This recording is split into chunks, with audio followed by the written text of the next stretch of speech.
आज आपण पक्ष्यांना केले मोठ्या शेडमध्ये स्थलांतर. नमस्कार, मी प्रतीक. आपण गावरांमध्ये काम करतो. आजचा दिवस 16वा. मित्रांनो, हिवाळी सीझनमुळे आपण 1 महिनाभर ब्रूडिंग करणार आहोत. कारण पक्ष्यांना 1 महिना किंवा त्याहून जास्त थंडीचा धोका या सीझनमध्ये राहू शकतो. त्यानंतर आज आपण पक्ष्यांना मोठ्या शेडमध्ये स्थलांतर केलं. कारण आपलं ब्रूडिंगचं सेक्शन हे वेगळं आहे. तर आपण शेडमध्ये सुद्धा एक पॅक रूम करून घेतली आणि तिला वरतून सिलिंग सुद्धा आहे. कारण जी उष्णता तयार होती ती बाहेर निघू नये. खाली कान्याकोपऱ्यांपर्यंत सर्वीकडे समान तूस पण पसरवून घेतला.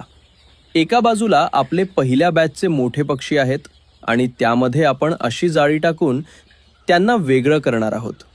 मित्रांनो, पक्ष्यांचे ट्रान्सपोर्ट आपण रात्रीचे आणि कशामध्ये आणि कोणती कोणती काळजी घेऊन केलं हे मी तुम्हाला उद्या सांगतो. त्याचबरोबर मी आपल्या शेडची माहिती येणाऱ्या व्हिडिओजमध्ये सांगणार आहे. तर फॉलो नक्की करा.